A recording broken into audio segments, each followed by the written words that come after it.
Before we start, I need to warn you about something. Last year, I posted a similar video, 5 horror stories. 3 days later, I received an email, subject line, I shouldn't have watched number 5. They claimed that after watching, something followed them home. Footsteps, shadows, the feeling of being watched. I deleted the video, but I can't stop thinking about these news stories. They're too terrifying to keep to myself. So here's your warning. Hundreds of you won't make it to number 5. You'll click away at number 3, maybe number 2. But if you're still here at the end, leave a comment with just the number 5, nothing else. That's how I'll know you survived. Don't say I didn't warn you when you're lying awake at 3 a.m., wondering if that sound you just heard was the house settling or something else. This is 5 terrifying New Year's tales. The countdown begins now. Let's begin.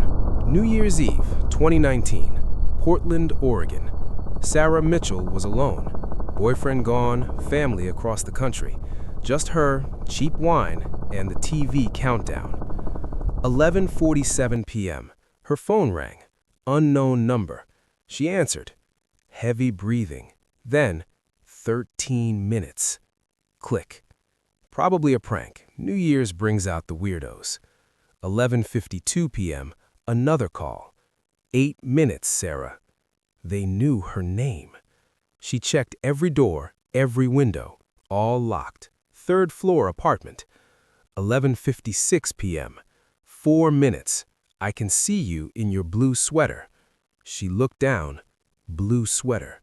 She yanked every curtain closed. 11:95 p.m. The phone rang again. Her finger hovered over the answer button. Every instinct screamed, "Don't." She answered. 1 minute, Sarah. Turn around. The TV behind her. 10, 9, 8. Her eyes locked on the hallway closet door. Had it been cracked open before? 7, 6, 5. The door creaked wider. 4, 3, 2. A hand emerged from the darkness, holding a phone, the screen glowing. 1. Happy New Year, Sarah. A figure stepped out, smiling in the darkness. I've been in here since you left for work, 16 hours, listening to you sing, watching you through the crack, waiting for midnight.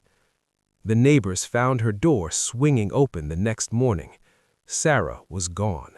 Her phone was on the kitchen counter, with a text sent at 12:01 a.m. to every contact. Happy New Year. See you soon. Her mother received the same message every New Year's Eve for the next 5 years. The phone was in police evidence. Sarah was never found. The messages still come. Still with me? That was just number 1. Let's see how you handle number 2. What happens when you write down your deepest wish and something is listening? Vermont, small town library. Every New Year's Eve at 6 p.m., a leather-bound book appears on the same shelf. Librarians have tried everything, locked it in safes, buried it. One tried burning it. Next evening, back on the shelf, not even singed. The book is titled Resolutions. December 31st, 2015. Marcus Reeves, college student, finds it at 11 p.m. Handwritten entries, names, resolutions, death dates. Stop drinking, January 1st, 1952. Thomas Hartley, died February 3rd, 1952. Every page, same pattern, a resolution, a death within that year. Be braver, January 1st, 2001. Diana Foster, died July 19th, 2001. He Googles Diana Foster, dead in a car accident after finally working up the courage to drive cross-country alone. Her resolution killed her. Marcus flips to the most recent entry. Stop being afraid, January 1st, 2014. Jennifer Welsh, died December 31st, 2014. Today's date. He Googles her, Article from this morning. Local woman found dead, no signs of trauma. The article mentions she'd been agoraphobic, but had recently forced herself to go outside alone. The next page is blank, but as Marcus watches, words appear. Make it through the night, January 1st, 2016. His name, his exact thought entering the library tonight. More words. Died, January. Writing itself, letter by letter. Marcus slams the book shut and runs. 11:58 p.m. Almost safe. 11:59 p.m. 60 seconds. The TV counts down. 10, 9, 8. His chest tightens. Just anxiety. 7, 6, 5. The pain explodes. White hot. Crushing. 4, 3, 2. He can't breathe. His vision tunnels. 1. Happy New Year! Marcus gasps, laughs. He made it. Then his heart clenches like a fist.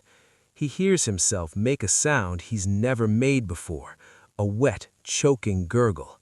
The floor rushes up. Official cause of death, sudden cardiac arrest. Age 22. Time of death, 12:00 a.m. He made it through the night by 0 seconds. When the library opened, the book showed, died January 1st, 2016, 12:00 a.m. A librarian flipped to the back of the book. Pages and pages of blank entries. Hundreds. Dated 2025, 2026, 2030. Waiting for names. Waiting for resolutions. The book is still there, and if you make New Year's resolutions, maybe don't write them down. Pause. 2 down, 3 to go. Number 3 will test you. Right now, somewhere in Los Angeles, 20 people are still living New Year's Eve 2018, over and over. Trapped. Hollywood Hills, December 31st, 2018. Tech billionaire Damian Cross hosts an exclusive party. 20 guests, influencers, actors, tech elite. At 11:30 p.m., Damian gathers everyone. I've created technology that will loop this night infinitely. People laugh. Classic rich guy nonsense. Midnight. Champagne, fireworks. Happy New Year! Everyone's back in the main room. Glasses full again. Damian, I've created technology that will loop this night infinitely. The same speech, word for word. A woman named Lisa interrupts. Wait, didn't you just? Others nod. Intense déjà vu. Midnight. Reset. 11:30 p.m. again. Stop, someone screamed. What's happening? Damian's face fades. We're looped forever. By loop 10, they're breaking windows. An invisible barrier stops them at the property line. By loop 1000, some are catatonic. Lisa keeps counting. Tally marks on her arm in eyeliner. Each reset erases the marks, but not her memory. Loop 1247. She confronts Damian. End this. He can't. No off switch. He thought this would be heaven. This is hell. But Lisa is a software engineer. She's noticed a glitch at 11:59:58. Reality stutters. She spends 3,000 loops studying it. Loop 5847. She finds the way out. At 11:59:58, her fingers fly across Damian's quantum computer. Override. Disable.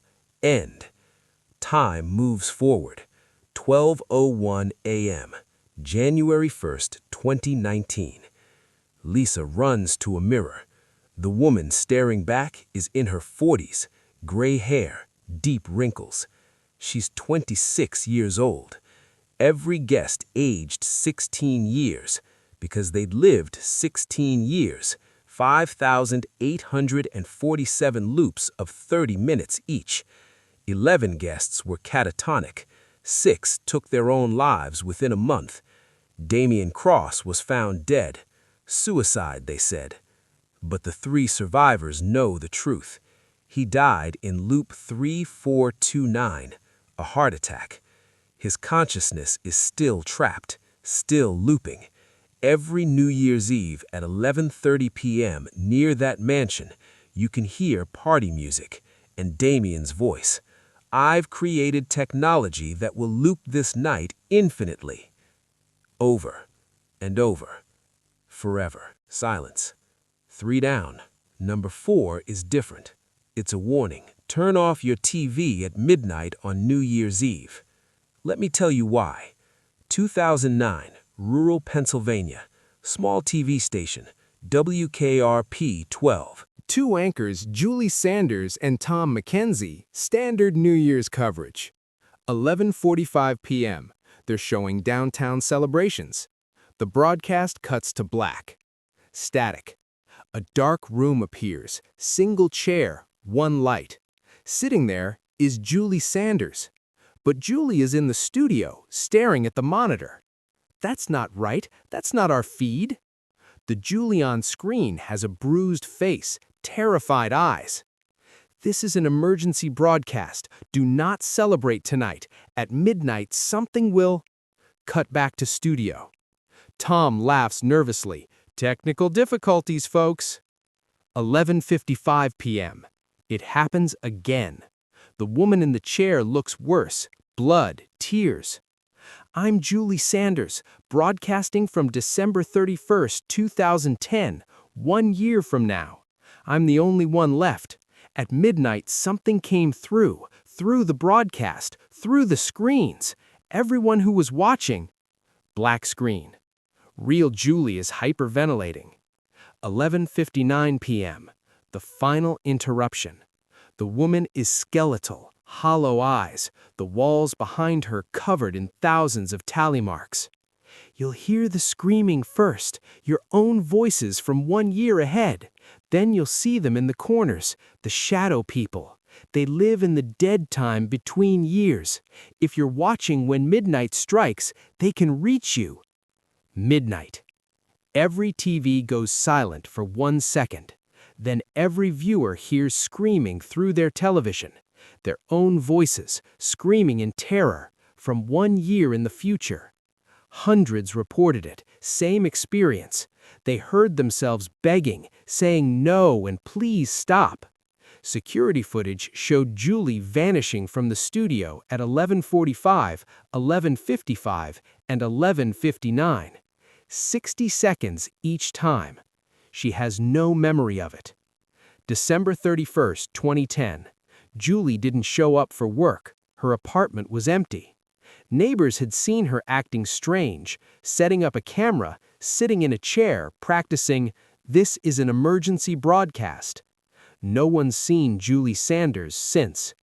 But every New Year's Eve at 11:45 p.m., if you tune to that frequency, you might see her, still in that chair, still trying to warn us. Someone recorded it last year, counted the tally marks behind her. 5,847. 16 years of days. She's still there, still trapped, still experiencing every day. Of the 50,000 viewers in 2009, 23 disappeared on December 31st, 2010. All of them had been watching at midnight. So turn off your TV at midnight. Whatever came through, it's still out there, still hungry. 4 down, 1 to go. Number 5 is the one I almost didn't include, but you came for the countdown. Let's finish it. In Scotland, first footing means the first person to cross your threshold after midnight brings luck.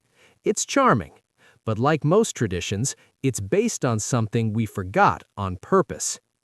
New Year's Eve 2016, Scottish Highlands, the Mackenzie farmhouse. 20 guests, family celebration. 94-year-old Agnes sat by the fire. At 11:30 p.m., she grabbed her granddaughter Margaret's arm. Lock the doors at midnight. Don't let anyone in. Don't let him in. Who, Gran? The first footer, the real one. He comes to houses with open doors, houses that forget. Okay, Gran, dementia, poor thing. Midnight.